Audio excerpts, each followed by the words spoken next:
Doesn't mean you couldn't though, right? Okay. I like tradition. Okay, well, But- I don't remember doing it on the work session. Yeah, I don't unless either. we have a special. Yeah, okay. Because I asked Larry to move it because it was a work session. Yeah.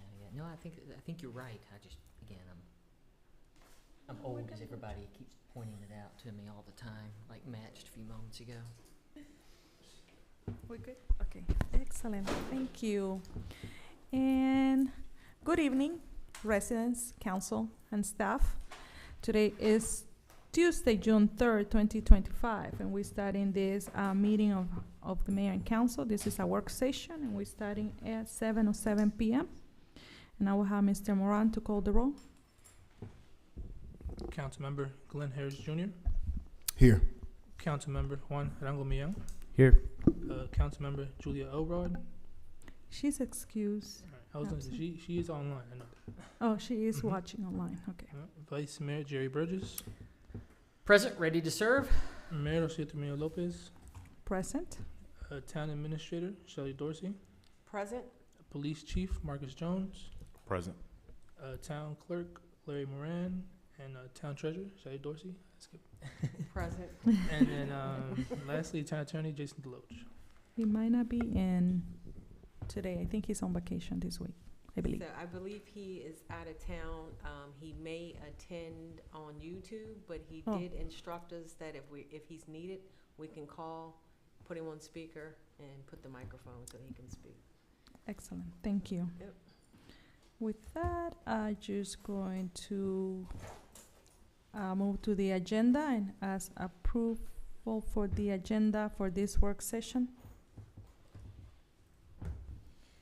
There is a couple changes, move agenda around, like Pride Month event. It was listed in the items to discuss, but I'm just gonna add it to the upcoming events. I also add for June 5th, the town hall meeting with Delegate Denny Taveras, a virtual meeting, and remove the entry and relocation of the Branco Police Department. That's been removed for the agenda. What are you removing? I'm sorry. J. Jay?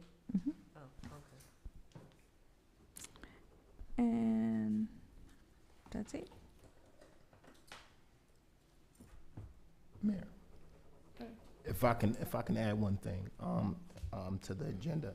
I did a handout just a second ago, about the pilot youth program. I'd like to have, a minute at a time just to discuss that as an agenda item. Okay, so we're going to use Summer Youth Enrichment Program.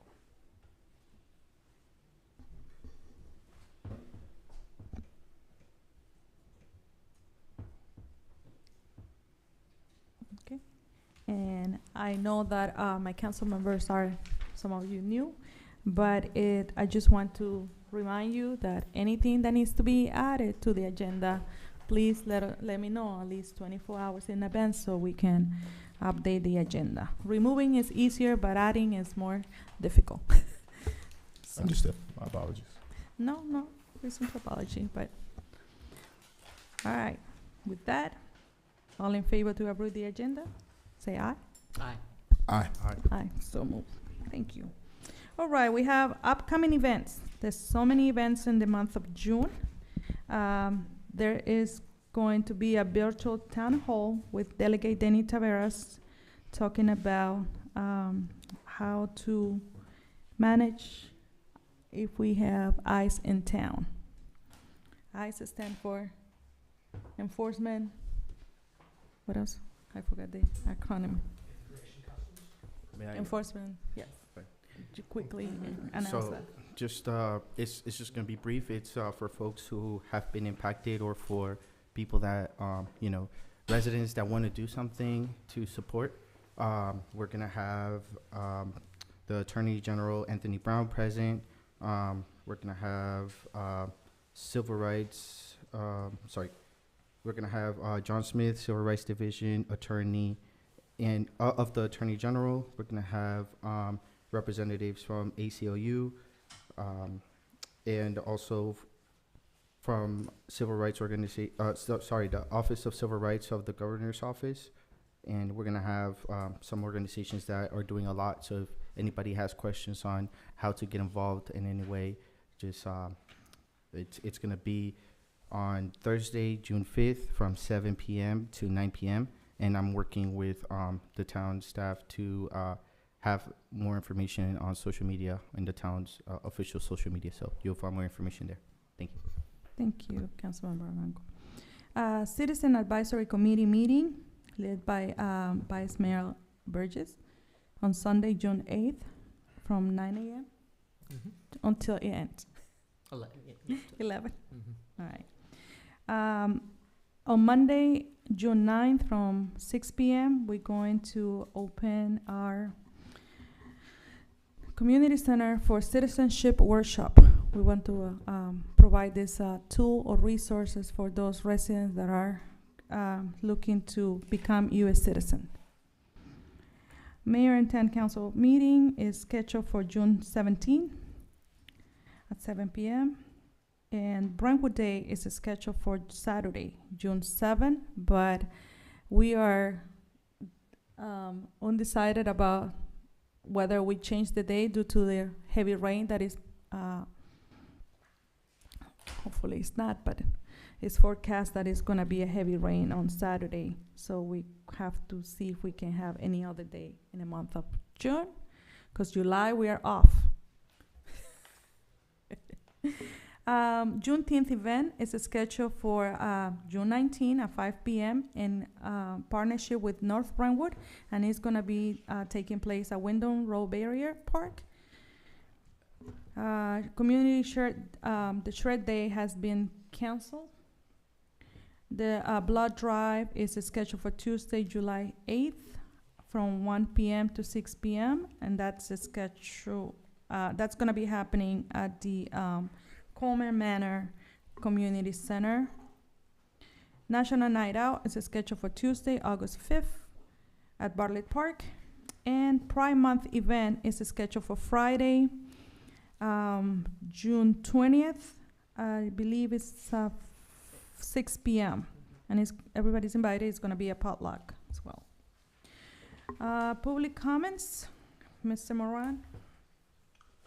I have one, but I think there's residents that have one too. You can go first. Yes.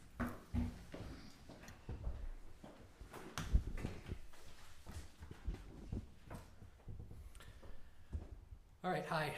Good evening. I'm here again to speak about the need for traffic calming on Volta Avenue. This is a serious issue. I want to thank the mayor and the council for your continued time and attention. You've been thoughtful, you've been understanding and responsive, and I really do appreciate that.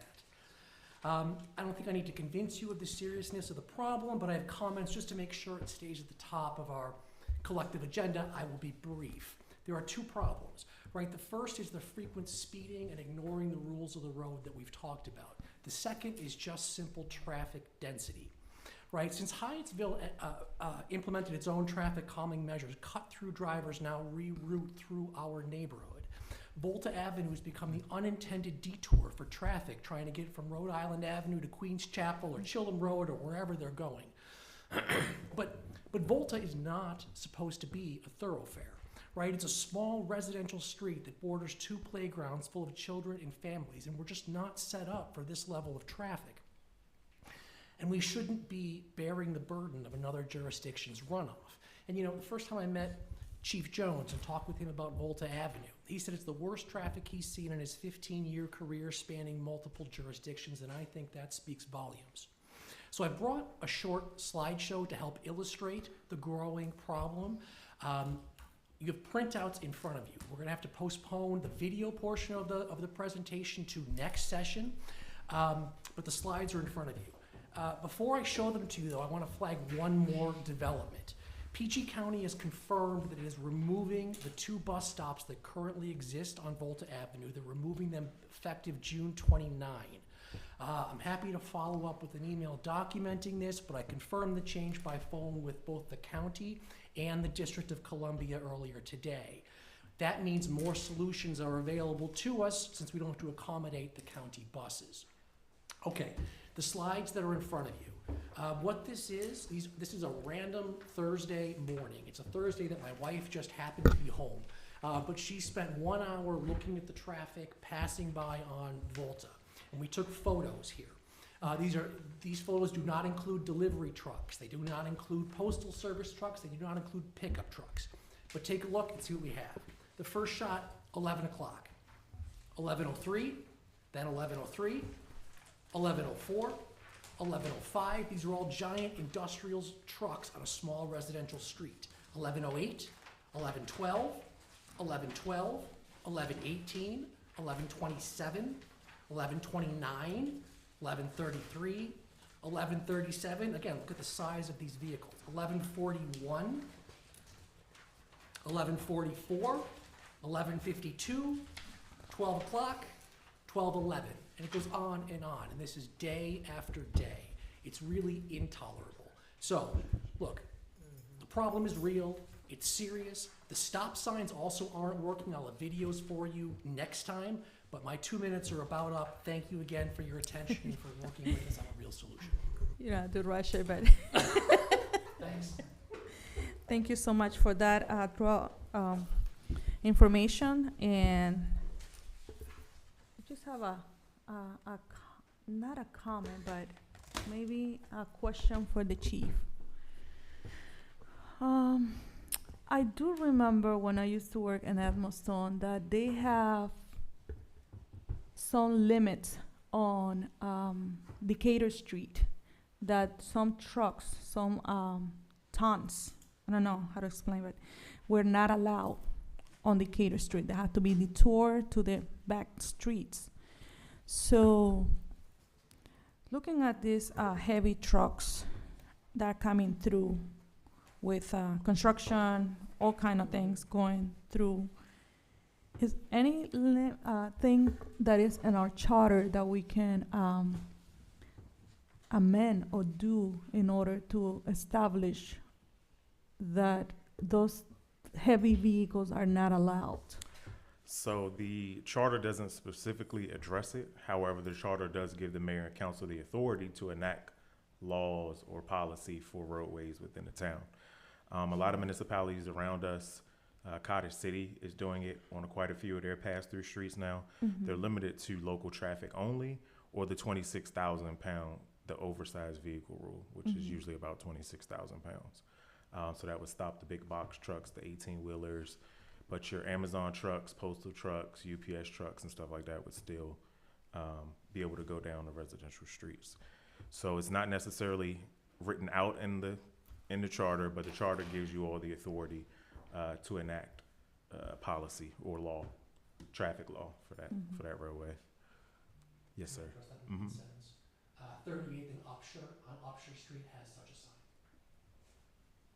sign. That's something that we need to, well, I know there's gonna be more Right. discussion on That Volta just came up. Last couple of Yeah. RFI, so there might be something that needs to come to the work session and start looking into. Yes, so that. the sign that he's speaking about, I think we talked about it last week. Everything's running together, I'm sorry. The state just put that up on 38th Street, and that is an overweight vehicle limitation for 38th Street now. So we may be able to mimic that policy. So we'll look it up. In addition, we now, as Mr. Bryant said, have greater opportunities to do traffic calming that the bus routes are leaving on the 29th. That was our primary issue, because it was a transportation roadway. But with that leaving, both buses, we're pretty clear to do whatever traffic calming measures that we feel are need. necessary for that street. Just one more thing. So I wasn't aware of the date that they will be removing those two. I think it's two different routes, buses that go through. It's the bus, which is the county transit, Mhm. and Metro. No, Metro. Does Metro go in that direction? I think it's only on 38, but It's two the different- bus It's is. two different buses, though. I know it's two different routes. It is the metro. Yeah, it's bus route 19 and bus route 13A. Yes, it's 13A just. no longer seems to service Mhm. as of today, but it's coming off the maps entirely ending June 28th. They're also canceling Route 19. The county said they've shifted jurisdiction Ramada. So I called Ramada, and they are not running buses down Volta. They will use Rhode Island and 38 for this. All right. All right. Since that was during the public comments, let me move, because there will be more discussion on this moving forward. Anyone else who would like to add comments? Mr. Moran? Alright, so this one came in from a resident, Stefan from Varnum Street. On September 3rd, 2024, the residents of Brentwood submitted a petition to the mayor and council asking for speed humps along 37th Street. 9 months later, we have 1.5 speed bumps and 10 warning signs standing at heights of 5 feet, well below the safety standard for residential areas. Meanwhile, the town has installed 8 new stop sign cameras and rolled out a ticket program that is up and running. I would like to see the town leadership and staff make the resident petition for speed humps on 37th Street as much of a priority as the stop sign cameras. It's what the residents asked for, and it's what they asked, and it's what they deserve. Thank you. Thank you, Mr. Moran. All right, any other comments? No. Okay, so I will move to the proclamations. We have 2 proclamations. It's the National Gun Violence Awareness Day. Would you like to read Sure, this I can one? read them. Oh, no, Yes, please. you want me to read them? Is that right? Okay. You can read. Right, I got it, yeah. All right, I'll start with the Gun Violence Awareness Month. Whereas every day, more than 120 Americans are killed by gun violence and hundreds more are wounded, and communities across the nation are impacted by this public health crisis. And whereas support for the Second Amendment rights of law-abiding citizens goes hand in hand with keeping guns away from those who pose a danger to themselves or others, and whereas gun violence prevention is a bipartisan concern that affects urban and rural communities alike, including small towns like ours, and whereas June is Gun Violence Awareness Month, with the first Friday in June being designated as the National Gun Violence Awareness Day, and the weekend following is recognized as Wear Orange Weekend, during which Americans across the country come together to honor the lives of gun violence victims and survivors. And whereas the color orange has become a symbol of gun violence awareness inspired by the Friends of Hadia Pendleton, a teenager who was tragically shot and killed in 2019 and whose loved ones were orange in her honor. And just as an aside, she was 15 years old and just had finished her final exams at school and went out to the local park to chat and then was shot in the back. Continuing, and whereas by wearing orange and raising awareness, we honor the lives lost to gun violence. The town of Brentwood encourages all citizens to wear orange on this day and to support efforts to prevent gun violence in our communities. Therefore, I, Rocio Draminio Lopez, Mayor of Brentwood, Maryland, do hereby proclaim June as Gun Violence Awareness Month, with Friday, June 6, 2025, designated as National Gun Violence Awareness Day, and encourage everyone to support community efforts to prevent gun violence and to honor and value human lives. And we have one additional proclamation. This one's for LGBTQ plus Pride Month. Whereas Pride Month began in June 1970 on the 1-year anniversary of the Stonewall Uprising in New York City, after LGBTQ persons and their allies rose up to fight against discriminatory laws, which have since been declared unconstitutional. And just as a small primer, I'm breaking from the proclamation, just as I did on the last one. The Stonewall Inn was a bar and club in the Greenwich Village, that's part of Lower Manhattan, which was a frequent area of police raids, just reminding folks that at that time, legal and social norms were very hard and cruel to certain individuals. And so the folks in those bars rose up in a bit of a revolt that lasted 6 days, where they were protesting their treatment. That's why it's considered a seminal moment. And whereas Brentwood denounces prejudice and unfair discrimination based on age, race, religion, national origin, sexual orientation, gender identity, or gender expression, and is a town in which all persons should feel valued, safe, welcomed, respected, and affirmed by their peers and the community. And whereas all are welcome in Brentwood to live, work, and play, and every family in all of its various forms deserve a place to call home, where they are safe, happy, and supported, by friends and neighbors. And whereas Brentwood appreciates the value and dignity of each person, recognizes the importance of equality and freedom, and acknowledges the positive contributions made by members of the LGBTQ+ community to actively promote principles of equality, acceptance, and love. Now, therefore, I, Rocio Tremenio Lopez, Mayor of Brentwood, on behalf of the Town Council, do hereby proclaim the month of June 2025 in the town of Brentwood as Pride Month. Thank you. Thank you, Vice Mayor.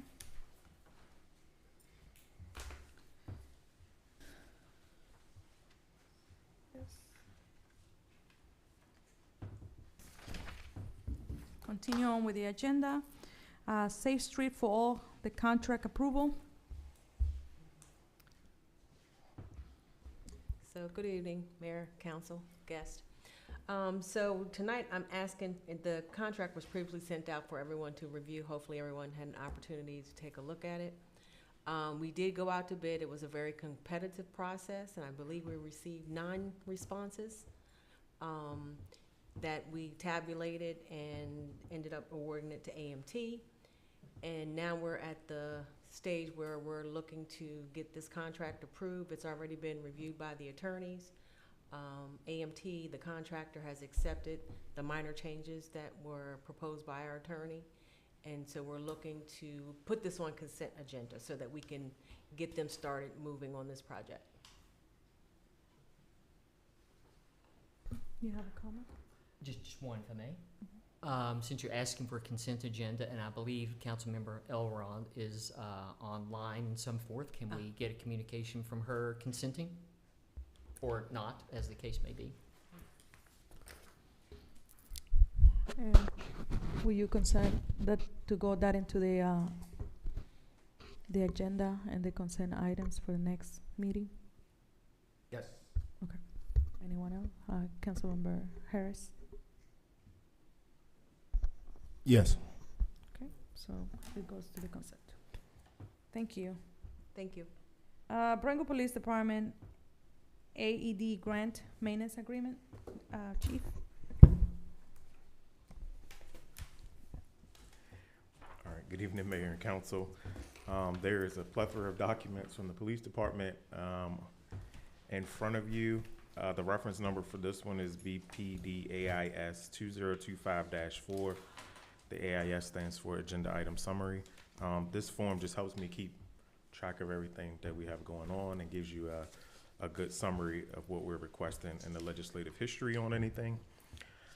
So the background on this request, the Brentwood Police AED Grant and Maintenance Agreement, the department was awarded a grant by Mission 1042, which is a husband and wife group, and their goal is to provide life-saving training and equipment to officers in departments that may not otherwise have access to it.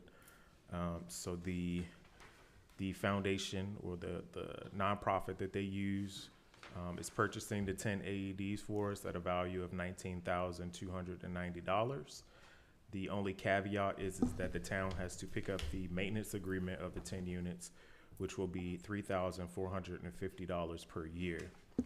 That maintenance agreement includes tracking of the units, automatic notifications for expired supplies, monthly AED check reminders, free replacements of any used AED supplies, medical direction and state registration assistance, general telephone technical support, the annual AED servicing, an implementation plan, free on-call, on-site services.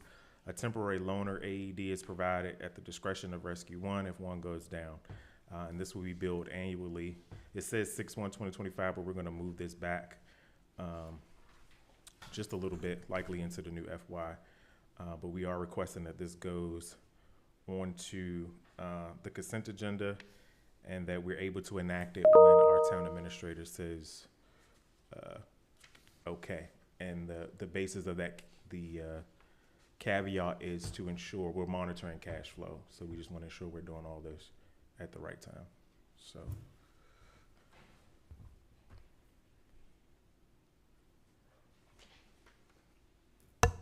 You have the floor. Thank you, Madam Mayor. I want to first just commend Chief Jones for the way that he laid this out. I think it's really informative and it was really easy to track. And you know, it has a summary and everything. And you did exactly what I requested last time, and I really appreciate you for that. Also, I think this is an amazing initiative. I want to know. So it would be. It says it would be 3,450 annual maintenance for Yes, the per 10 year. units, Mm-hmm. worth $19,000, right? Correct. So I mean, this is a no-brainer. But and so this would be, okay. That's And just another add-on, I don't know if anybody remembers from the last meeting, an AED will be placed with every police officer's cruiser, because generally police get on scene before the fire department does, not knocking any of my fire people online. And we will place one in this building for public access and one in the town center. And we're looking at the secure cabinet for Bartlett Park as a public access one as well. That one has a few more steps because it has to be locked, and we've got to work with the 911 center.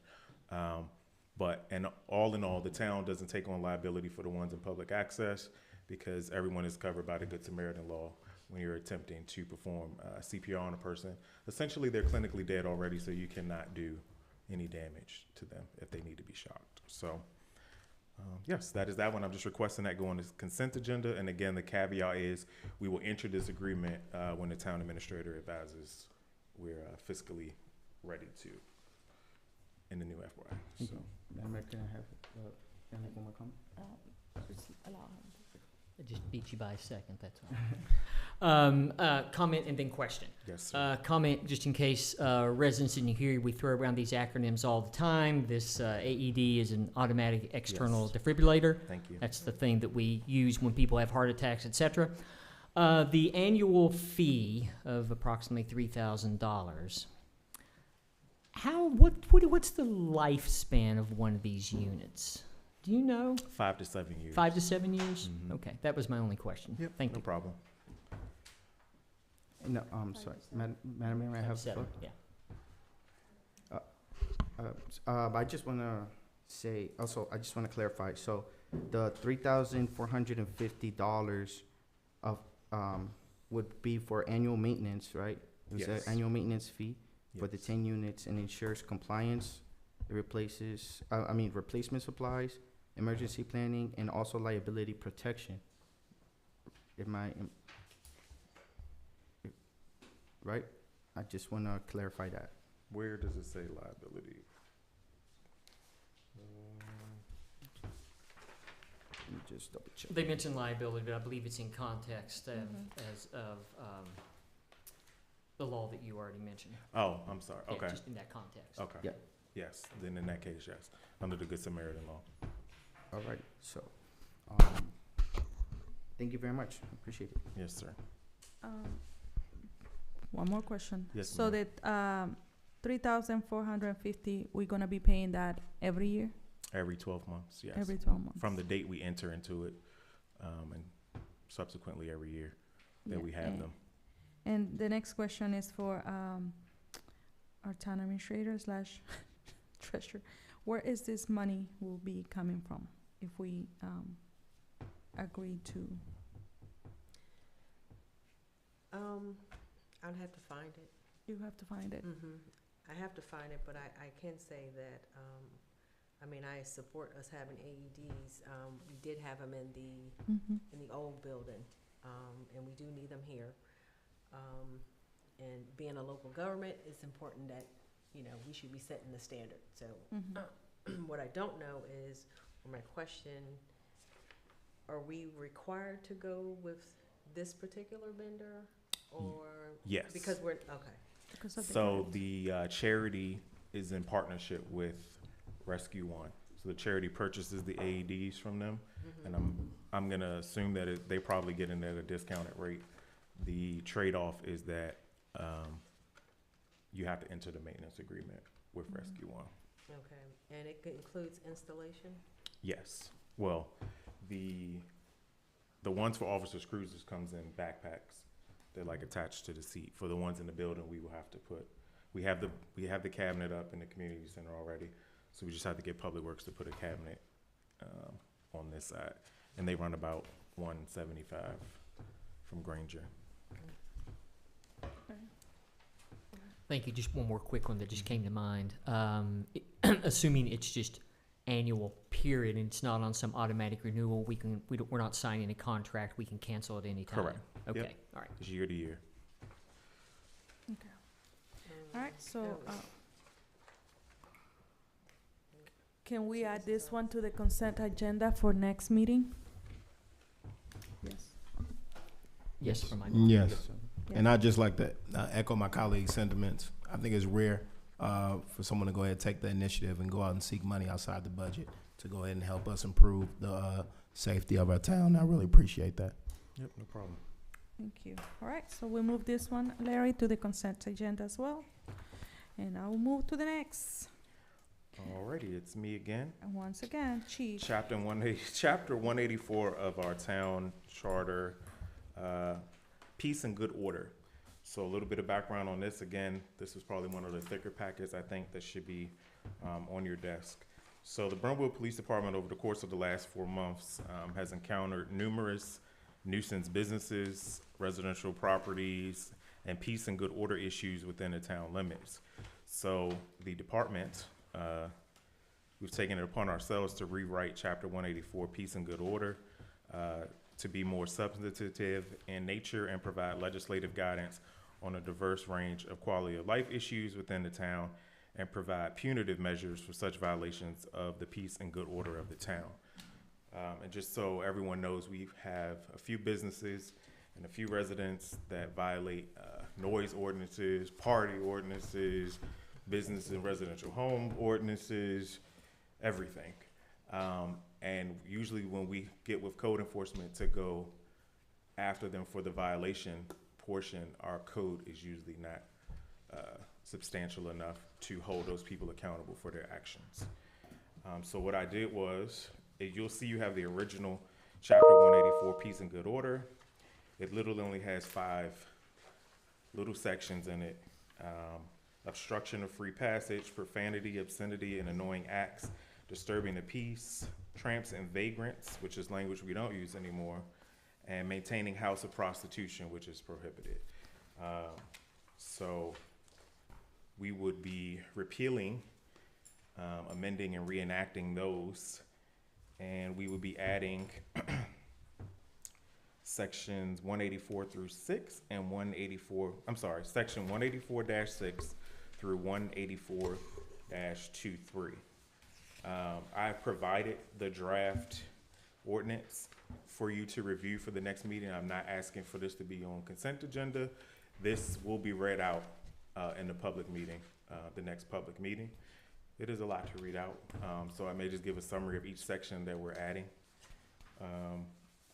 But this is just a discussion for you to have it right now so you can begin to study that chapter. Yes, ma'am. All right, I just want to note that if you're going to read the first, it's going to be the first reading of this amended ordinance. July, we don't have a meeting, so we have to comply with the dates and the Yes. hearings. So do you want to introduce this on that meeting, or you want to wait until August? I'm just So, asking. On page 10 of the ordinance, the dates have already been outlined. On there, it skips over you all's recess in July. So it does say introduced and read at the June 17, 2025 meeting, a public hearing and second reading at August 5th, 2025, and an adoption at a regular public meeting on August 19th, 2025. Thank you, Chief.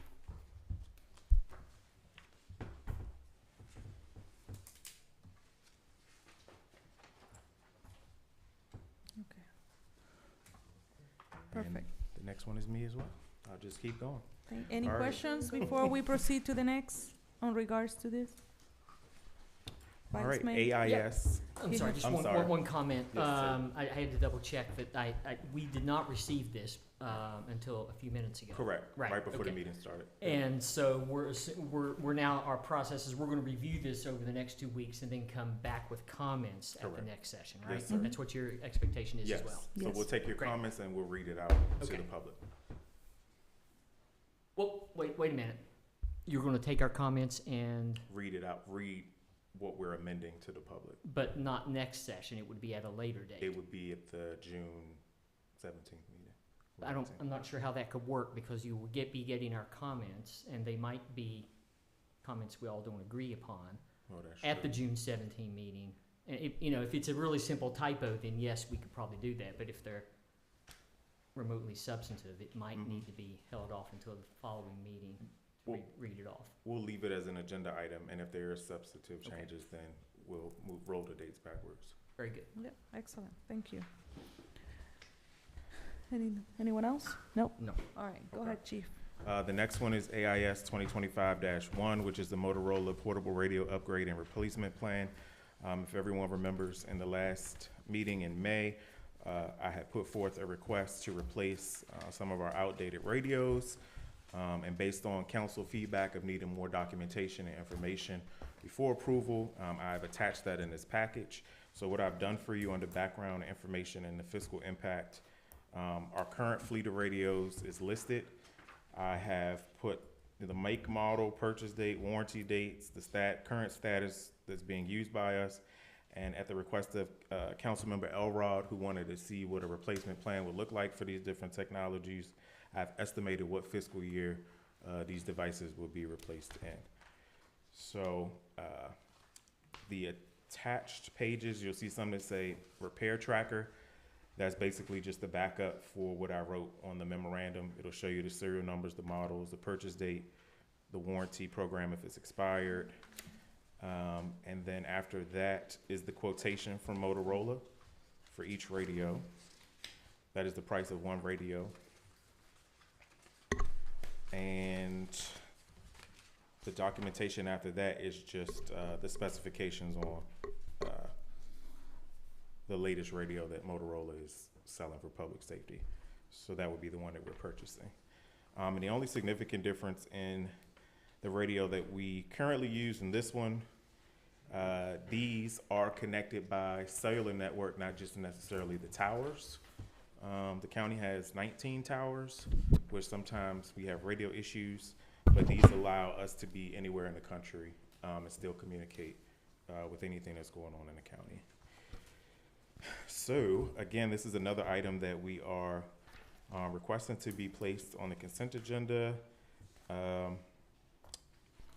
However, not to be purchased without the consent of the town administrator / treasurer to ensure proper cash flow timing. Chief, with this item and based on the amount, I will move this to the agenda item Okay. for as a old business, so we have opportunity to read and then come back with comments Okay. during that meeting.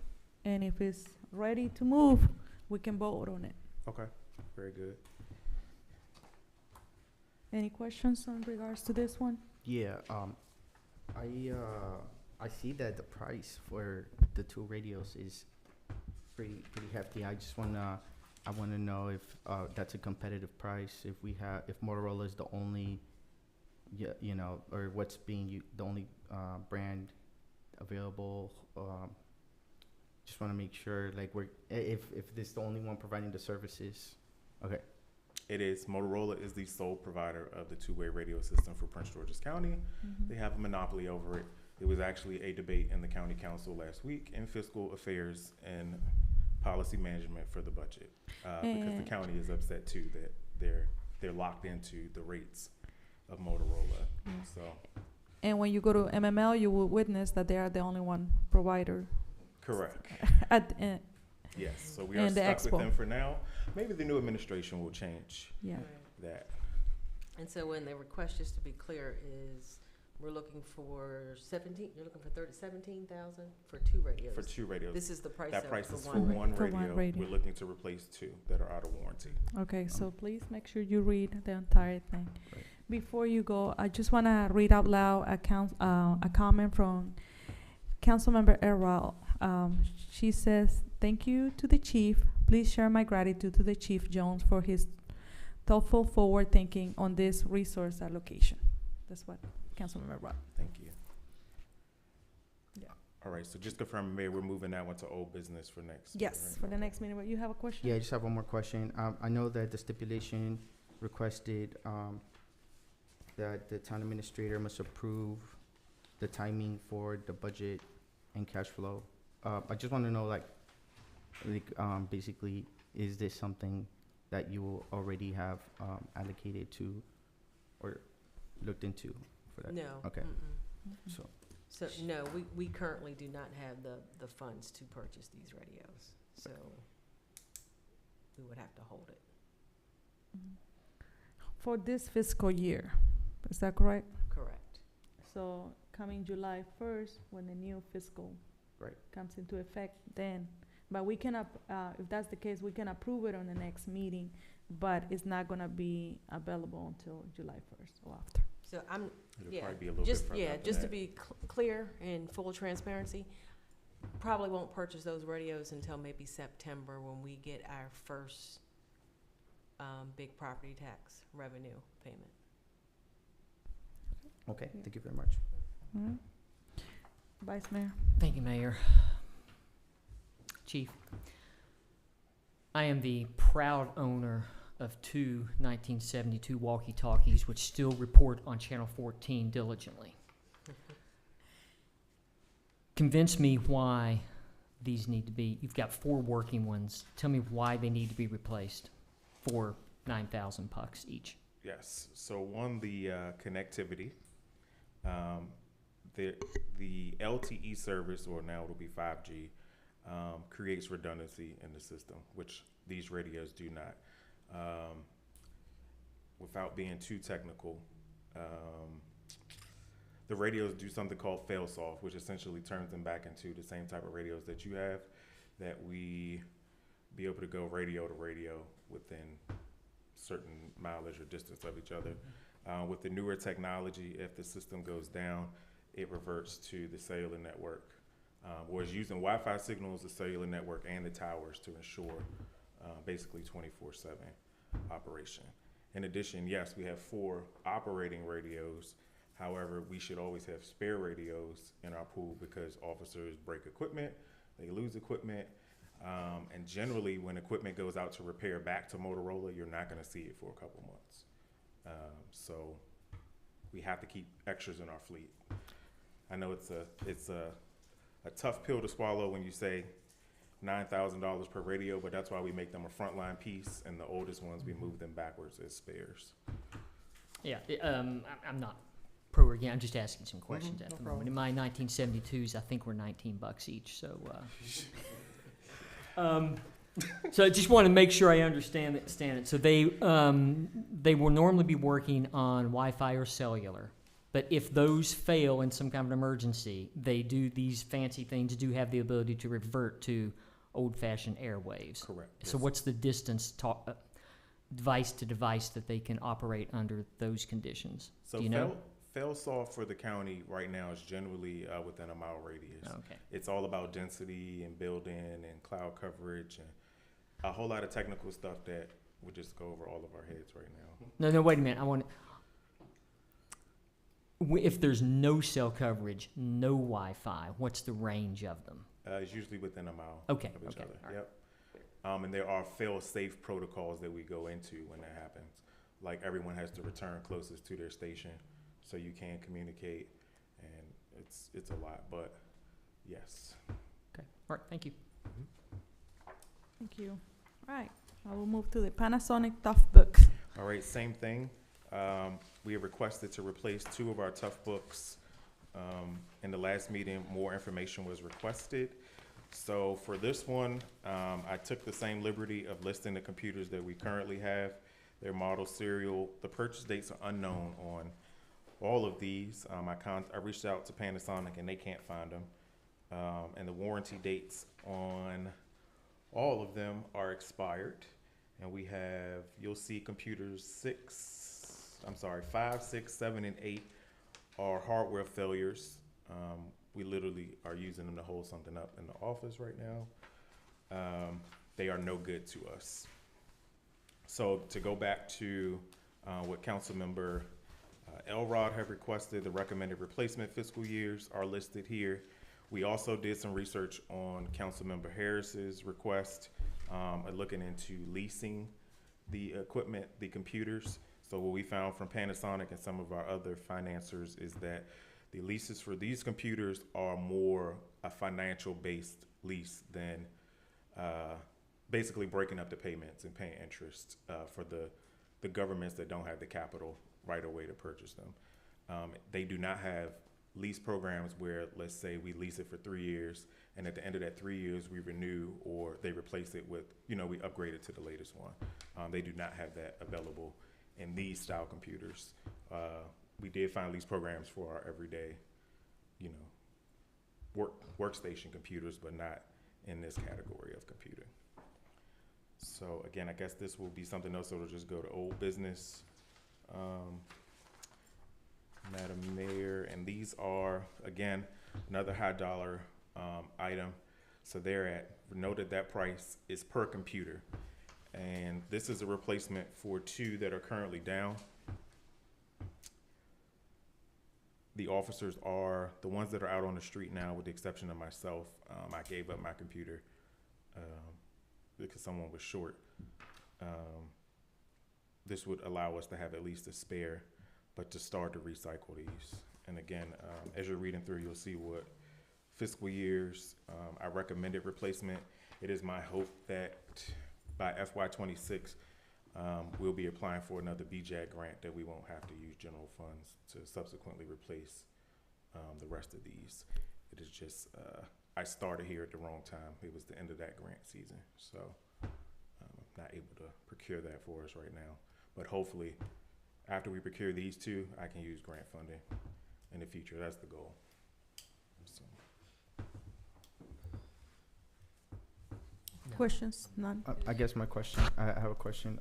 So would you say that if we wait until the next grant session, next year, do you think would that be, do you need these? Are these urgent? Do you think that you can't do your job without them? Or do you think we can wait 1 more year so we can use that grant and save, $15,000? We can't wait a year. We can definitely wait till September, October-ish for our cash flows, but we can't wait a year.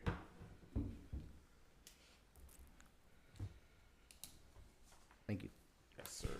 And in order for the officers to see the information in their cars, they have to have these computers. There's a plethora of information we do, and there's numerous things that we do in the system that require us to have the computer. And the reason these computers are so high and we just don't take a laptop out, 1, because they're tough books, right? But 2, they have to have a certain level of processor and RAM, again, more technical stuff that some of us above my head to operate those softwares. And that is, again, a Motorola software.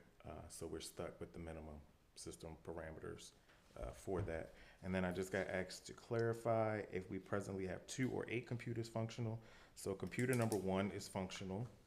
We had to take that one from a cruiser and put it at the front desk because we don't have the appropriate internet connection in this building to do our work. So we're using one of those computers.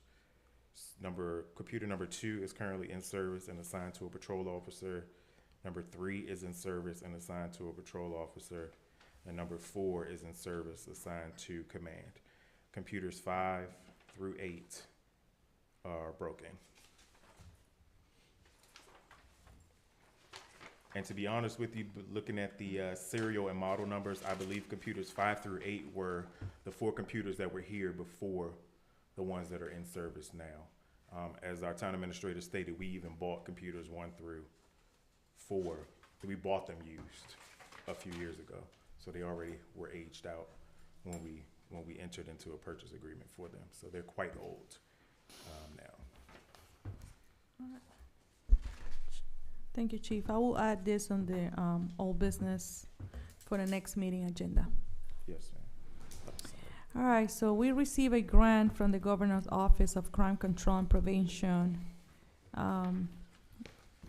Chief, can you tell us more about this Yes. grant that we received? The Governor's Office of Crime Control and Prevention, commonly known as GOCCP, notified the Brentwood Police Department of additional available funding this fiscal year under the Burn Justice Assistance Grant, BJAG, for a specific ALPR. ALPR stands for Automated License Plate Reader for violent crime.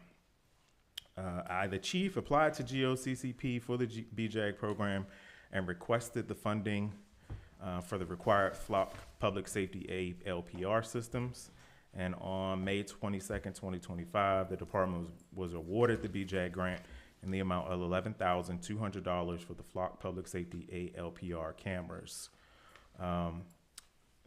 So I received a quote from Flock because I knew that is who the grant would fund. It won't fund any other system. So a 1-year subscription for the 3 cameras is $11,200, and that is what the state gave us to enter into a 1-year subscription agreement. Subsequently, if we have to go past the 1 year, we have to find it internally or continue applying for the BJAG grant. Actually, my hope is to get more in the BJAG grant. Our neighboring jurisdictions, again, this was a grant that was before my time, all received upwards of 40-something thousand. So I'm pretty sure we could top that with some of the traffic statistics that we have in the town limits, because a lot of them don't even have transient pass-through traffic.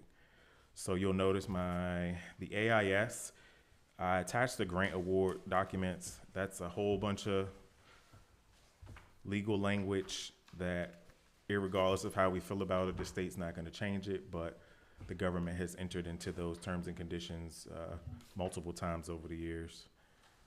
And in addition to that, I attached the quote that shows you that it's just a 1-year subscription, what it includes, the professional installation, their product and service description, system features. Flock also made a presentation, which is the last few pages, that tell you about how they have 6,000 plus communities with the Flock cameras, how many crimes they solve a week, how many cameras are being used. Their footprint in Maryland includes some customers in Forest Heights, Sea Pleasant, Morningside, Evanston, Hyattsville, Capitol Heights, District Heights, Glen Arden, Anne Arundel County, Hagerstown, Prince George Community College. This also should say Prince George County Police because they just entered into an agreement with them.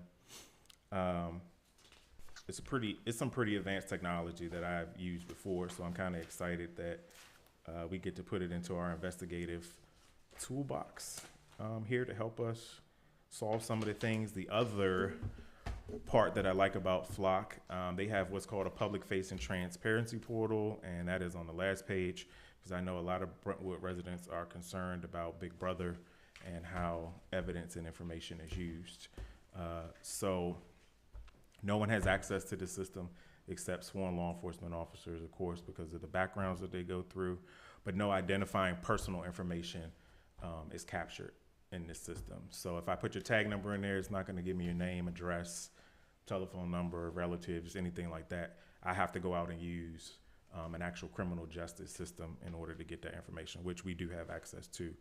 But they will put up a public portal just so residents can see, you know, what's being detected, how long we retain their data, how it's used, how many tags that may have hit on those cameras, how many times an officer has gone into the system and searched in the last 30 days, things of that nature. So,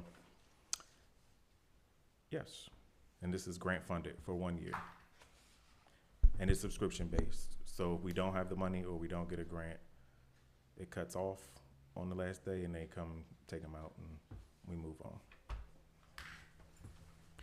All right, before any discussion, do we consent to accept this grant? Questions?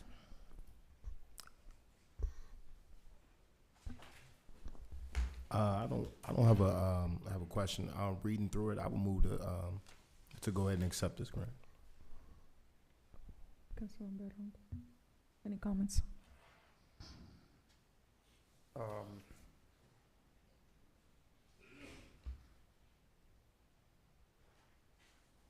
So, can you clarify how much money would it cost? So we have to put in $3,000, No, or it's full. we don't have to put in anything. The state paid for the first year. So that includes the technology, the portal, and the installation services. And if I support this, but also I want to know if we stop, if, you know, we decide next year we're not gonna use it, it just doesn't work at all, or there's anything you can do with it? So it is, it's subscription based. So essentially, they own the software, we own the data. I'm sorry, they own the equipment, we own the data that comes from it. So if on, say, June 30th next year, we don't have 11,200 to continue it or money to expand the program, we tell them we're not renewing, and they send technicians out to take the equipment down, and that's the end of it. Alrighty, and this doesn't give any like tickets or anything to No, folks? no citations. It's more so for criminal investigative purposes. So we have a lot of carjacked vehicles and stolen vehicles moving around the town. Little do our residents know. We're recovering quite a few stolen vehicles on residential streets a week here.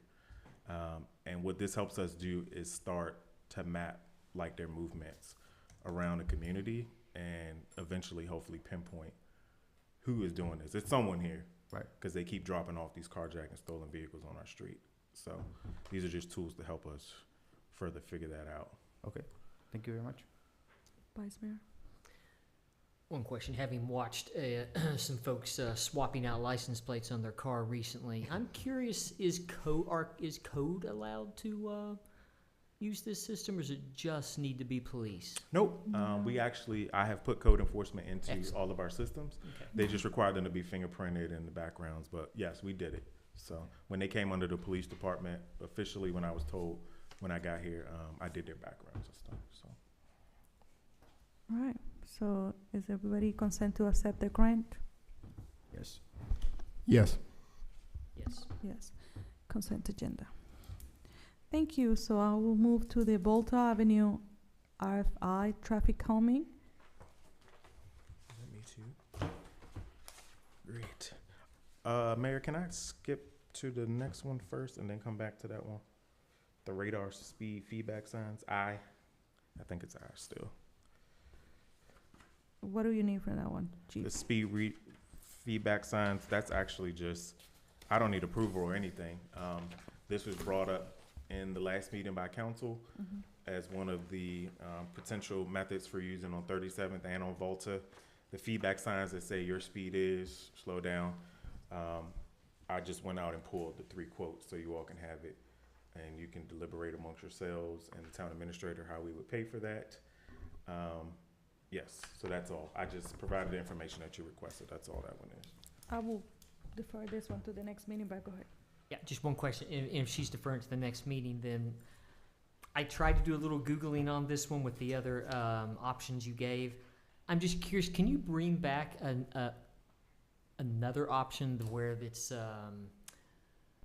they give you the positive feedback, like, thank you. It says thank you when you know what I mean? I don't know. I personally find that gratifying when when somebody's patting me on the back, even if it's just a little machine working on solar. Okay, will do. May I also say something? I just wanna. I know that this has a really good good record, right? And a lot of municipalities use it.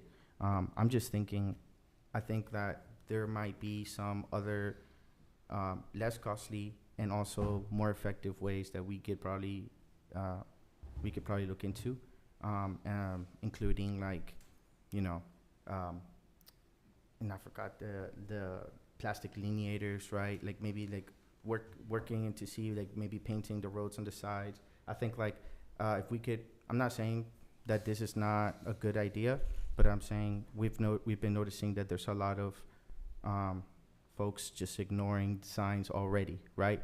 So I'm thinking, you know, we're gonna spend all this money on signs. I'm not saying that it's a bad idea necessarily. I'm still looking into it and exploring and doing more research, but I would like to see, you know, other options that I think would also have similar results or even more results, right? I know that like I believe they're called plastic lineators, Mhm. right? They are. Have had an amazing results because it's like it's not it's changing the systems, and it's a more of a psychological thing of people feeling like they're more You enclose them. closing down, on the right? road. Using paint, right? And in the streets, and I think like if you could do some research on that, I think that would be great. And I'm also gonna do that on my part. And that's Okay. just a comment there. Yes, so we're actually gonna get into some of that here in G&H at the Volta and 37th RFI, because I feel like we're spinning our wheels and trying to figure this out internally. And I think at this point, we need a professional to tell us, an engineer, what needs to be done on these two streets. Because as residents pointed out, we've been spinning our wheels since September on 37th. And with Volta, we've been spinning our wheels for the last couple meetings. So I would prefer that an engineer tell me or tell us what is the best traffic options for us, provide all of the options, and we figure out which ones are more, what we can fiscally accomplish. So, and I'll just jump in. That being said, I did reach out to our current consultant for the Safe Streets Grant to see if they would consider, as a gimme, to provide some immediate options for Volta and 37th, even if they were just temporary measures. Part of that demonstration portion of the project, maybe we could implement them sooner as opposed to later, start the evaluation early.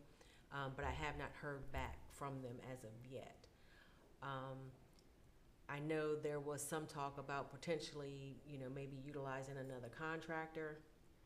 I wouldn't necessarily recommend doing that. One, I think it's going to cost us more money.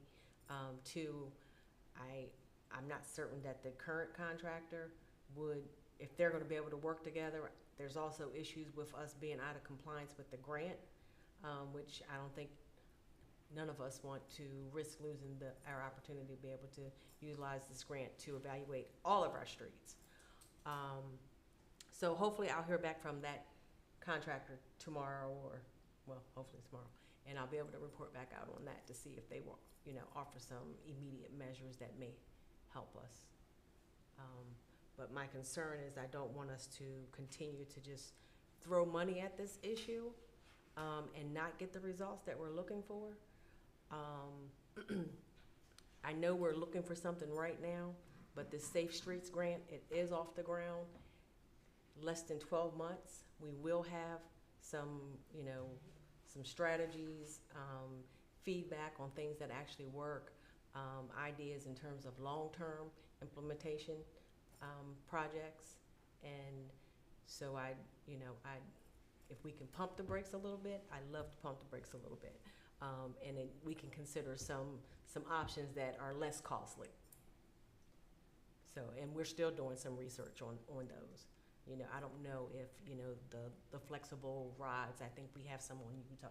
Perhaps that can help with some of the issues.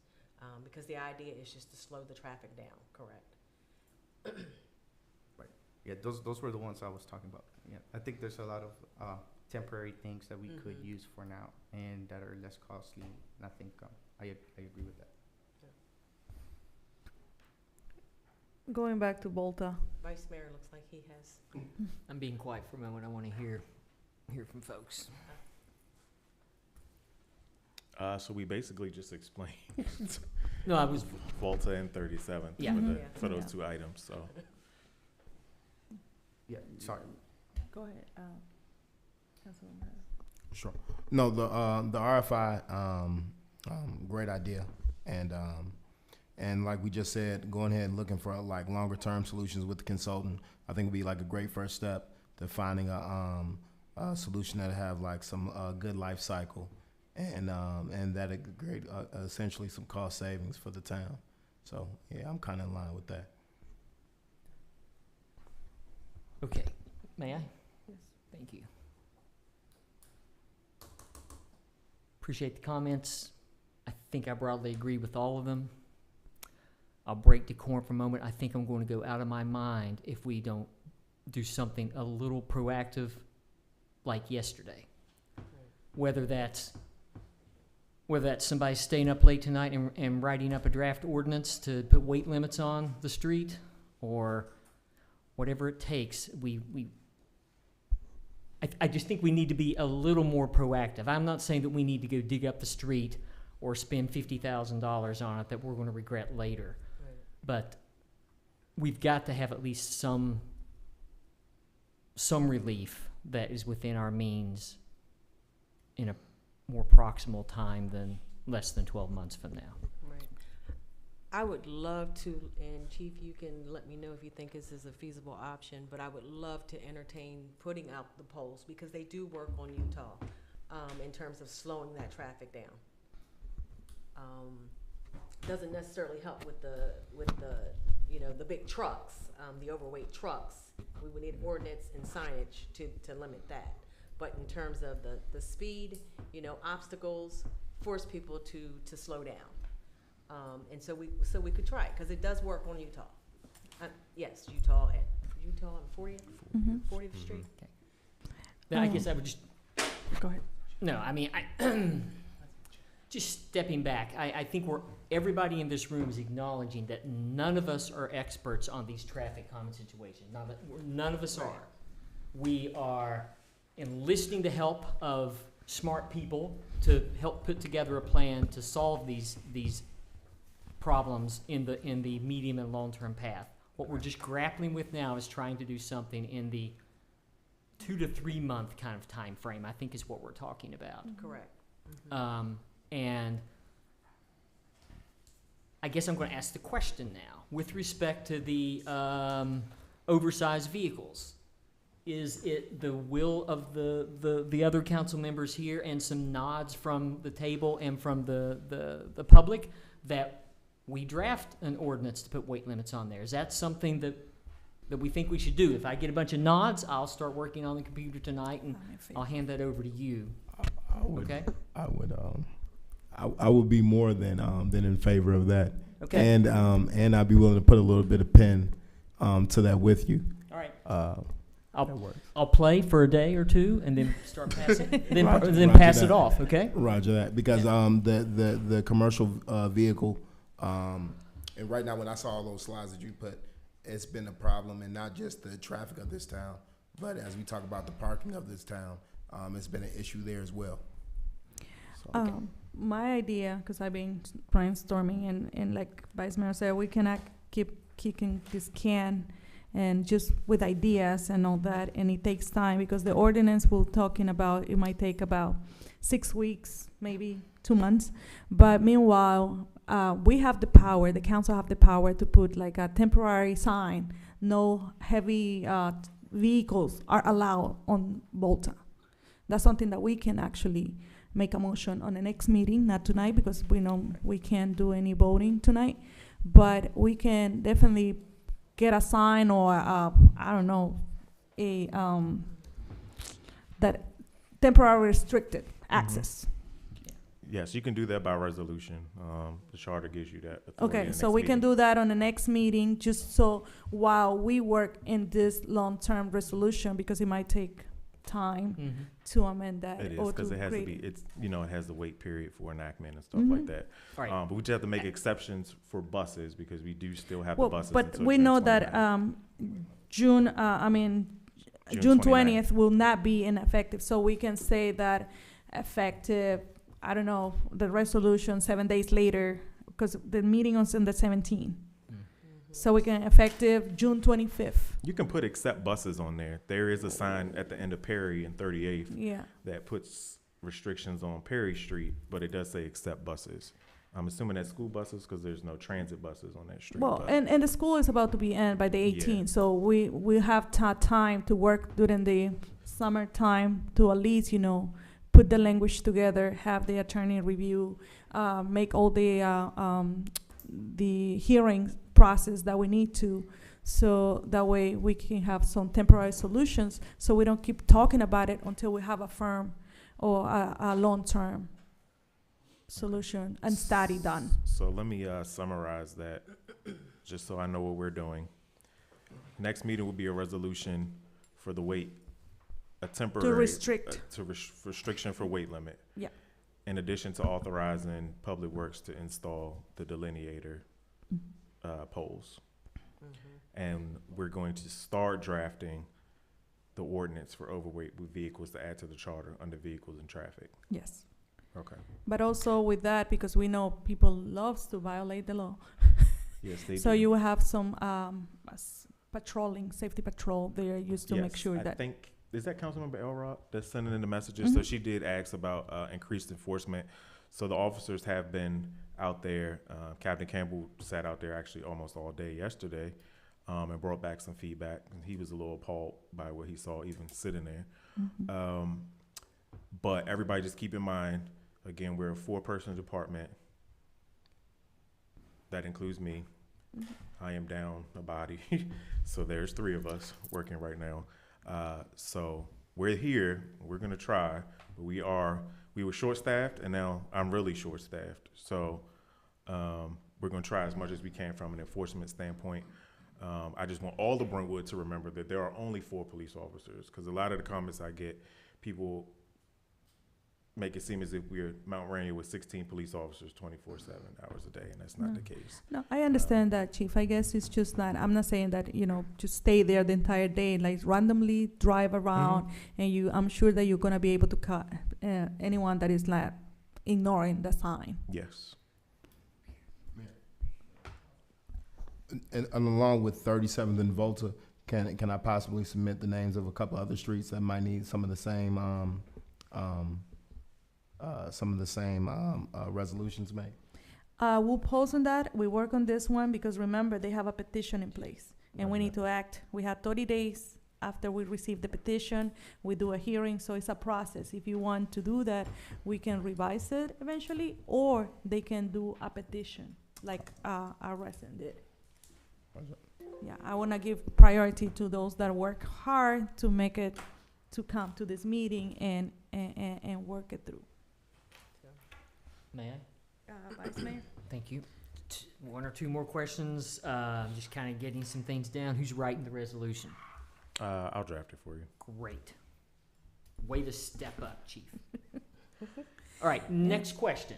The town administrator and Councilmember Arango Mion mentioned a couple of other options. Are we going to do anything else in the interim? And if so, what are we going to do? So the resolution will be to authorize the vehicle weight limit and the addition or installation of the delineator poles. Right, okay, great. Okay, now I'm done. Excellent. Well, I will have to can I be excused from this meeting to attend another meeting? Me too, thanks. So before you Vice- leave, Mayor, can I mention something really quick, because I might need your memory? 37th Street, at the time that petition was received, apparently there was also a petition that accompanied it regarding the parking. Mhm. They came together, Mhm. and I think we kind of tabled the parking, the permit parking. You talking about the handicap? No. Parking. No, it's Oh, the permit, parking. It was a residential. dual- There's it was a a dual residential petition, parking. yeah. Okay. Right, so resident reached out today, brought Mhm. that back up. Okay. Because we did table that portion of the, I think that's the done request. through a resolution, and we can bring that, because we done it on Tilden and many streets, so we can just do a resolution to have 37th Street parking permit only. okay, So that can be added to the next meeting. okay. And it was a block, yeah, it was a block. It's a of the block. It's just street. a block of the Yeah, street, it was a not certain the block. entire street. Not the entire street. Not the entire street. Okay. Mhm. And before I leave, Shelley, do you wanna request or add to the agenda the hearing request for the budget? Yes, so we will be holding a second hearing for the constant yield tax rate. That's a result of, there's a 7-day requirement between when the ad actually gets published and when we hold the hearing. We missed that by 2 days. It was 5. The state wants it to be 7, so we have to hold another hearing. 7 business days. We count the Saturday and Sunday, and that is the whole thing. Correct. So that ad is currently scheduled to run again this Thursday, the 5th. We technically could hold the hearing, I think, the 13th, that Friday, but I'm proposing, or what I put in the ad is the 20th, Friday the 20th at 6 o'clock. 20. Should be very, very short, 6:30. Probably won't take that long. 6 o'clock on the 20th is gonna be the Pride Month potluck can we do it earlier? Because, I mean, usually a hearing doesn't take longer than 30 minutes if we don't have a lot of residents come in and make a comment. It doesn't matter. Because we're going to be here and that is going to be over there. Right, well, you and I had spoke, I know we have Pride Month, but I know you and I had a conversation. I thought we were good with the 20th because, No, the 20th is good. I'm talking about the timing because 6 o'clock is when the event starts. And I want to be there to read the proclamation. That's the only thing. But so, well, we can probably, maybe we can open it and read. You can maybe jump in later. That's Because the ads already ran, so. Mhm, mhm. I don't want to mess with the dates anymore. I'm good with it. May I? Yes. All right, I want to get this down right. An ad is going to go out on the 5th. It's gonna, yes, it's gonna be posted Posted. on the 5th for the public to see on the 5th. On our website. On our website and Prince George's Post. Very good. And that notice is going to talk about a public hearing for the budget on the 20th of June, Correct, correct? At 6 o'clock correct. here, Yes. New Town Hall. Yes. All right. When's the vote going to be? No vote. No vote. Because it's already been voted on? Yes. All right, so here's my take on that. You're having a public hearing Mm-hmm. that will have zero bearing on the outcome then. It seems like it's just performative. It's unimportant, What, right? Because, yeah, I'm sorry, I don't mean to be too overeager about this, mm-hmm. but we're going to have a public hearing. People are going to come in here and comment on the budget. And if we're not going to vote after that, then the message is it doesn't matter what they say at that meeting. Well, I think the public should be able to comment. Mm-hmm. And if we decide, we can still roll it back and do another vote. Yeah, If that's what, if That's that's. all I'm asking, Yes, yes. absolutely. Because we could very well hear something that we haven't heard before. Right, and change position. Exactly. But if we do that, even if we don't amend the budget, we don't change anything on that budget, we're still making a motion, and that motion is gonna be on the 20th, so the budget is not gonna be available for July 1st. Because So- you have to be 30 days after the voting day. Right, and so, in our charter, if, in the event that was to happen, our charter states that we would basically continue to operate under our existing budget. Mhm. Right, Okay, so, so, I would really appreciate a vote after vote. that hearing. okay. Sometime after, whether it's that evening or some other day. So Right. that meeting have to say hearing followed by a special meeting of mayor and council. mhm, Just for that. Don't add nothing else, right. because I know how we are. Yeah, there's a couple of them. I'm one of them, right? Mayor, I'm sorry. I know we both have to go. But we need to get the rain date for Brentwood Day before we leave today. Rain day for Brentwood Day. It's supposed to rain on Saturday heavily, so I'm It is not gonna sure. begin raining at about, according to government weather, don't use Apple weather, about 6 a.m. and it'll begin storming at the time of our parade through the festival. And we all know that the park puddles and has some stormwater management issues, so it's just not gonna be good. The 14 works? Saturday 14, the 14? Of July, No, sir. I tried. I tried. Okay. I That's don't see Flag anything Day. on the. I don't see anything on the calendar. I'll wait The for the 14th. town clerk and the town Yeah. administrator. Because the following week is a lot of events, and then we are heading to MML. Yes.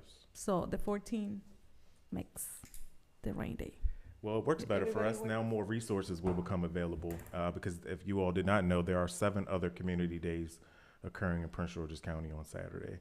So it has tied up resources really bad, especially from a public safety standpoint. All right, well, Councilmember Elrod said that she is concerned about having a hearing happening at the same time as the town event. So, I will say this, the hearing doesn't require to have all of us, but the voting, yes. So, do we wanna do 5:30?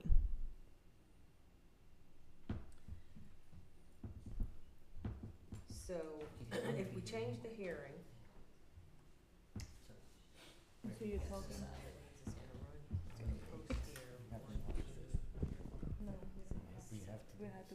Yeah.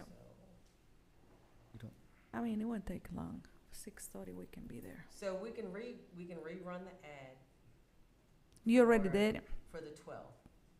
So the deadline was today. So that's why I said the ad was gonna run on Thursday. So if we make a change, that ad's not gonna run until the 20th, or until the 12th. So it, May I? Mm-hmm. So I sent around the 2025 guidance from the state yesterday, which you may have seen, you may not even looked at. But there's no longer a requirement to post in public media. They changed that, and that's what's in that 25 guidance. I can pull it up again. You We- just we- need to do it on the website. we have to do it on the website, and we still have to do, in a circulation, a public circulation. Right, but it So- doesn't need to be in the. So he's looking for, and I've been communicating with Zachary, and been communicating him for some time. He's looking for a copy of that ad from the Post where we run that ad, and he's looking for, a snapshot of our website. Okay, Yeah. okay. Okay, so can we do the 12? Because I just got a message from Matt that he is not available on June 20th. Okay. So no, that's fine. We just, The it just 12th. means we're gonna run the ad twice, Okay, which isn't necessarily a bad thing. for the 12th. Yes, for the 12th. And so it's gonna actually show up in the paper on the 12th. And 7 days from that is gonna be the 19th. 1, 2, 3, 4, 5, 6, 7. So we're still right at the 20th. So what, the meeting will be when? You would still have to have the meeting on the 20th. Okay, Matt is not gonna be available on the 20th. So then that's gonna be a problem. Okay, so, but don't we have the new person? Unless we, It's gonna be virtual. Don't we have the new person? So if he's Yes. not available, okay, so can you work that out with Matt and the new person to help on that day? Yes. So, okay, so for, the meeting is gonna be on the 20th at 6 PM. And you're not gonna be here, and probably Councilmember Elrod will be on the other side, and then I have to run. But that's fine, no problem. All right, so I would like to be excused for this meeting. Okay, perfect, thank you.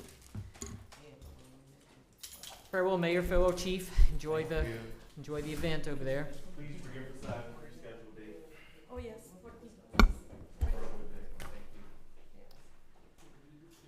All right, gang, we will carry on. Oh, I'm going to pause and let them figure out what they're Oh, I doing see. first.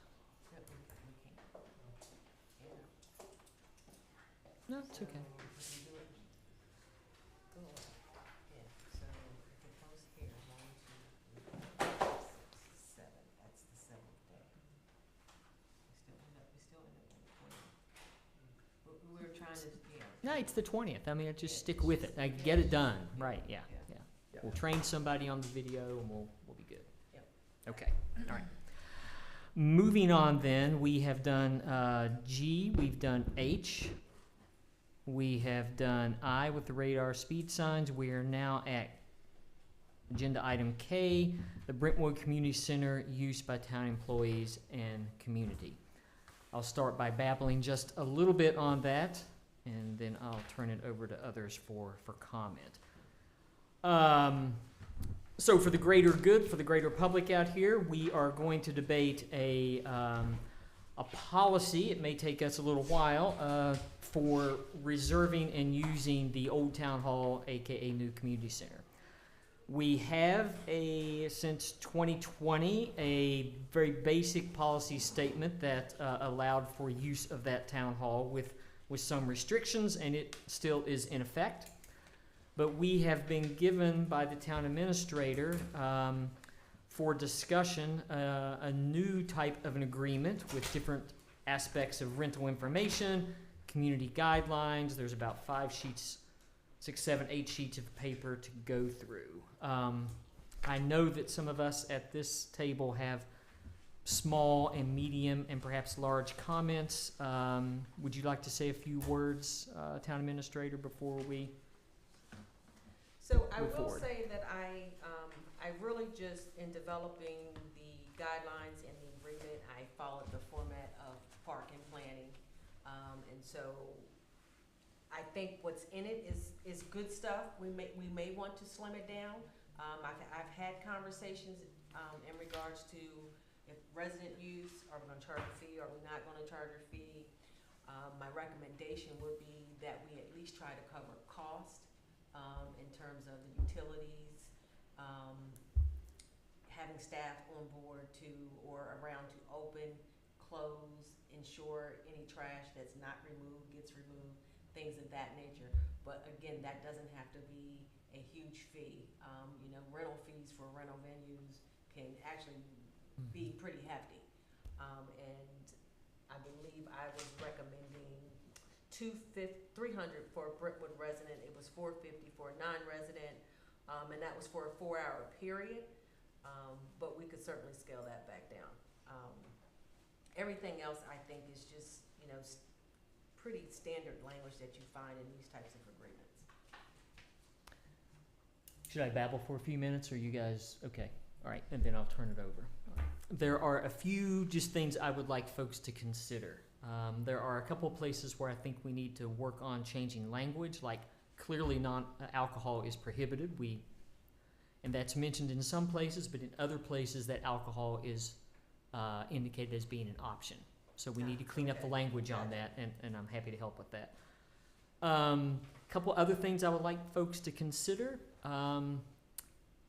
Requesting space must be 21 years old. I have always find it interesting that we'll put them behind the most dangerous weapon possible, a car, at age much younger than that.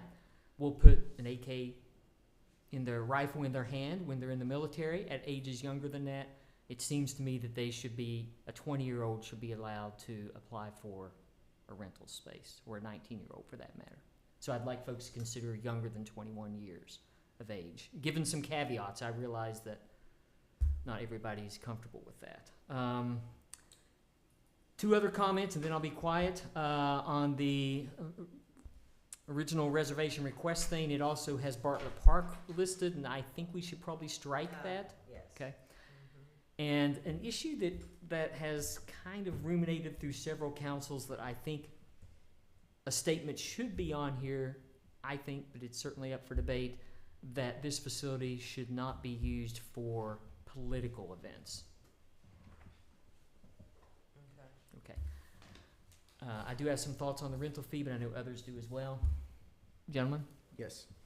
Councilmember? So, and just for clarity, I developed the draft to kind of get us started, but you should see this as your document when you're reviewing it and making recommendations for changes. So, yeah, I agree with a lot of the statements that you made, Vice Mayor. I do think that I don't think it should cost anything for town residents, personally. And also, I think that it shouldn't cost anything for residents, for nonprofit organizations that are doing something for the community, or for nonprofits in the community, personally. And, we could think about a charge maybe for non-residents that want to come here and use the space, but I do think it should be lowered. I don't think $300. I know like Parks and Planning probably have bigger facilities. I don't know. Personally, I think But I would like to know a little bit, I mean, you know, we could do something about them, making sure that after the space is used, right, that they clean up after themselves and everything is fine, right? And yeah, I mean, that's what I think, you know, that I think it should be there for the constituents. Yeah, I don't know what my fellow council members. Now, the fees that are listed, those aren't park and planning fees. Their fees are actually higher than that. Right. I just wanted to make sure you were aware of that. Right, I was just like referring to where you got like the idea of, I mean, like the rates from, right? Right. So those were just rates that I just inserted. Came up. Right. Councilmember Harris, any comments? No, nothing additional to add, what you all already said. So, then the rental fee is probably going to be the sticking point. The rest of the stuff is just, I think, mundane stuff. And I agree with my colleagues on the right-hand side here. I pretty firmly feel that it should be free for our residents. I believe that if a group such as a nonprofit that resides, I don't know, say within the Gateway and has support of a council member, maybe they're a partner, that it should still be free. And then we charge for folks who are not connected with our community. I mean, I don't know, we've had, 6, 7 events in there over the past few weeks, I'm guessing, and they've all been free, right? Girl Scouts have been in there for a couple of years. I'm not about to charge them $300, right? So I think we just continue that. I agree, and I just want to make sure that we also get nonprofits that are not part of the Gateway but are doing things for the community, right? Mm-hmm. Yeah. Yeah.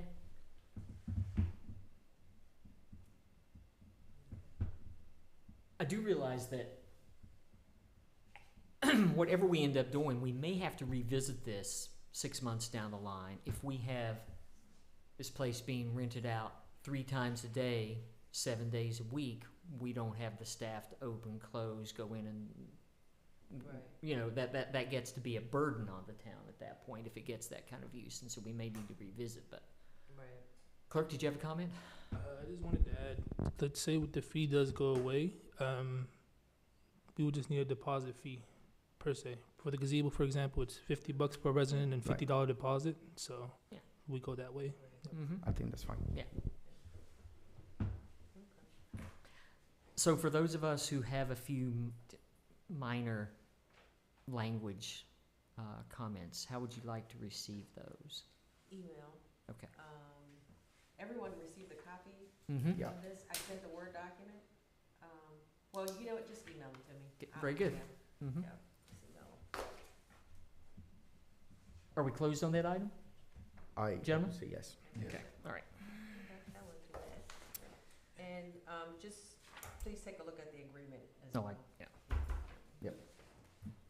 Very good. All right. Moving down to L, town vehicle usage. I'm not sure whose item that was.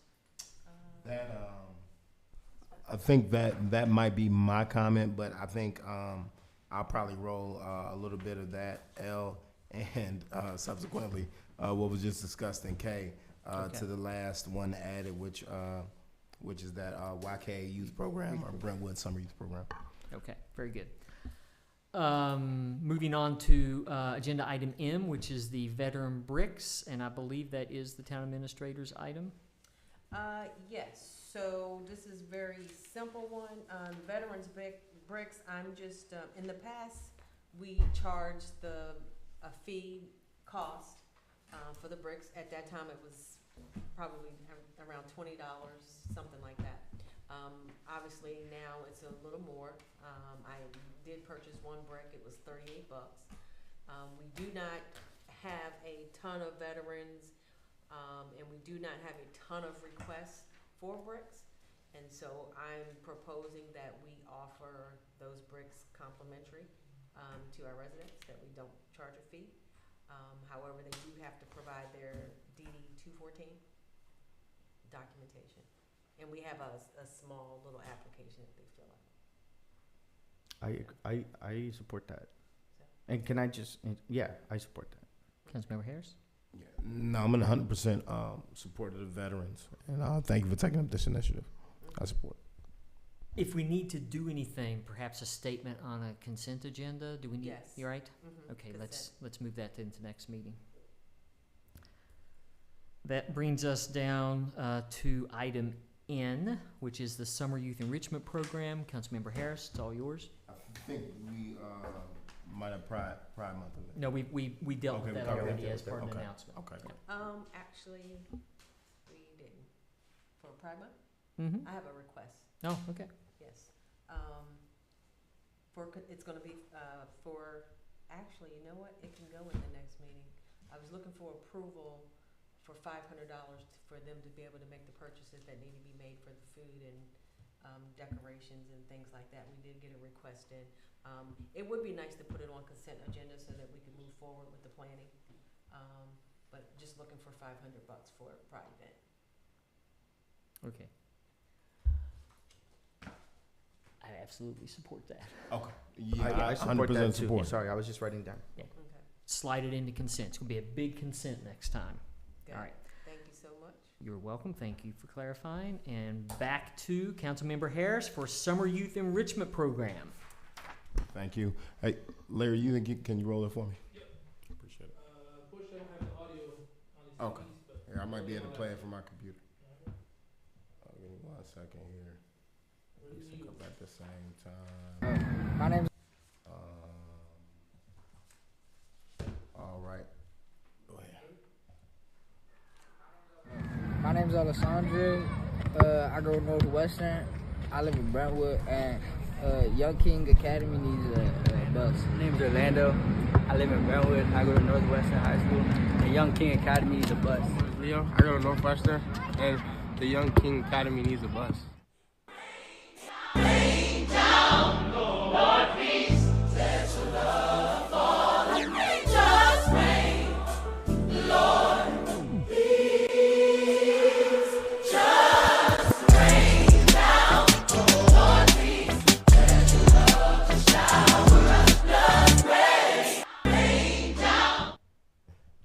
So, Man, that's not fair bringing the kids in on us. hey, I got to.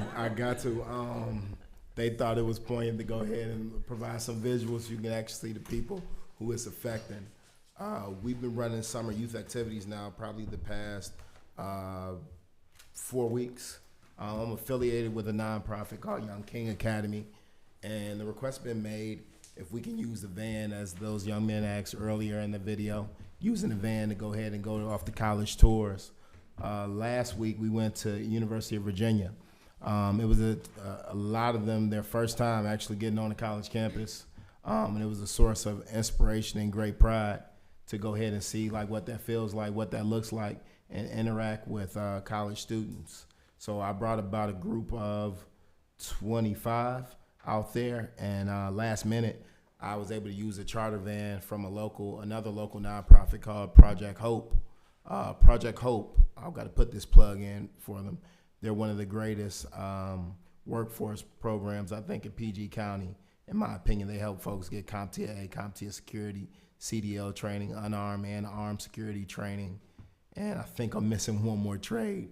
Ray Bell's probably going to get in on me for that one. But they've also agreed to partner with this nonprofit initiative, and what I'm hoping will be a Brentwood pilot initiative, summer initiative. So the plan is we have a couple of more college visits scheduled. June 21st, we have Morgan State. June 25th, we have Norfolk State. July 12th, we have Towson University.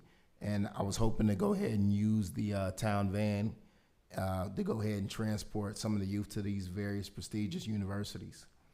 Project Hope, along with that, has agreed to go ahead and do some IT training across the summer, across July and August.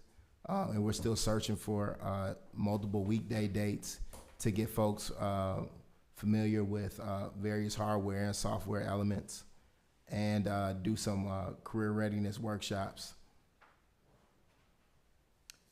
And last, we're hoping to go ahead and use the space in what we just talked about, the community town center, for some athletic activities, get some competition, and while building some leadership skills. So I hope you all carefully consider this as you see the Brentwood Youth Are Hungry to go ahead and get active and improve their state in life. Thank you. Comments? I just want to say thank you for an initiative like this, but I want to know, are all the students from Brentwood? Not all the students are from Brentwood, but I have a lot that are from Brentwood and North Brentwood and Hyattsville and some from the other surrounding areas. Okay, so let's see if we can work through this as a group here. So the request to council, use of town hall, the old town hall, the community center. We have a procedure now. We're going to be modifying that, but that you should be able to work through that. Okay, all right, so that's a check off. And I assume you're talking about Bartlett Park when you say using the town field. Yes, yes. Okay. So that just speaks to the rental. Okay, so we're okay with that. Now, the town van, I think we need a discussion. That's what we're here for that. I know that we as council members have in the past used town vehicles for a variety of things because we are, in some sense, and our attorney has confirmed this, that we are employees. We do get a paycheck from the town. But there might be some other litigation issues, like we need some release forms, some liability forms. Yes, we would definitely want to do some waivers. However, the insurance does cover as long as one of our employees or council person or even the mayor is driving the vehicle. So we would need confirmation that you would be the one or someone else, employee or council person would be driving that vehicle. Because anyone else would not be covered in the event that there was a accident. Okay, did I interrupt? No. Okay, all right, so I'm just making sure that we're okay here. So, at least for the moment, use of the town van is okay as long as he is driving it or another town employee. We're going to need to get some kind of liability release for those kids. We need to have, I think for council satisfaction, at least one of those kids needs to be from Brentwood. We're not against other municipalities' children being part of that. So we use that van sometimes for our seniors to take them to different things, to museums in Annapolis, etc. Is there some process there that we can learn from? So there isn't. That's it's the police department program, and so there really isn't. There is another piece though with kids. So I think before the town takes on the responsibility of transporting kids, we also need to ensure that the kids, all the adults, have had background checks. I mean the driver, of course. Absolutely, that's absolutely point. Yes, sorry. As full disclosure, as part of being in the a lot of us need to. Yeah, before we go into a public school library to interact with those folks, we need to get that. So, do you have one already? Just curious. Yeah, I have one, and everybody all the other adults that are part of the program have background checks and badges by PG County and DC. Right. And can we get Chief Jones or someone that documentation? Yeah, I can go ahead and forward copies of that. Yeah, we just went through it actually for part of the internship piece of the program, so we just have fingerprints. Okay, that works. Okay. I have a quick comment. Would it make a difference if we signed a MOU that maybe with the organization, and then the organization would be kind of, so that way we don't just give more burden to like Chief Jones and all that, so that that way maybe we could take that like the organization will take the liability and all that. I like that idea. Well, it's not that you can't. I guess it really would be up to the mayor and the council if you want to establish something that formal. You know, I mean, you reserve the van for these days, you know, we'll make sure that it's available. So I think there's merit in that idea. If you plan on using this thing June 21st, that's not going to work. Well, and no, I Is it- understand that. yeah, Yeah, time, for time wise, but maybe because this is just a pilot, and if this goes really, really well this summer, maybe we can move forward with doing like a formal MOU. Because I think it'd be great, not just for the kids with workforce development, but I think for the adults moving forward, workforce development, it'll be some opportunity there as well. Okay. And can you send over? Yeah. Well, I'll shoot you an email because I think there's some other documentations I'm going to need regarding the IRS determination letter, 501c3 status, Roger. those types of things. And not just with this organization, but I think any organization moving forward that is looking to, you know, have this type of transaction with the town, or arrangement, I should say, relationship. Take your pick. There's a lot of words out there. Yeah. Yeah. I'm wondering if our vehicle use policies could use a little updating, given this situation. Yes. Not saying that as an impediment for this particular activity, but just thinking a little bit longer than that. I think we could, I believe the way it's written now, I mean, you know, this type of request would have to come to the mayor and the council for approval. But if everyone's in agreement that, you know, we want to just be able to create these partnerships, especially with nonprofits, then we should just, you know, we should make that clear in the policy. All right, agreed. Further comment? No, I appreciate the feedback, and actually through the discussion, it's opening my eyes to possibly some other opportunities moving forward. So thank you all. All right. Then, as far as I can tell, I think we have completed our agenda for the evening. I do have one more question. Oh, you do? I do. So,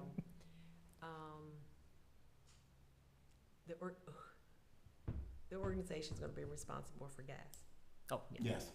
Okay, I just wanted to check because And the cleanliness of the bus. We have a special program called Get Out and Everybody Clean Up Their Stuff, which I implemented last week with a special motivation piece of running 100 gassers. Okay. This is great. Thank you for extending Brentwood's reach as well. This is good. Any additional public comments come in, clerk? No, nothing. Any additional comments from the public present? All right. Be that as it may then, I would like to take a moment to close this working session of the Mayor and Council. Gentlemen, ladies, public, it's nice working with you. Let's be careful out there. All right. Good night. Good night. What time did we adjourn? Did you give a time? 8:54. 54. Wow.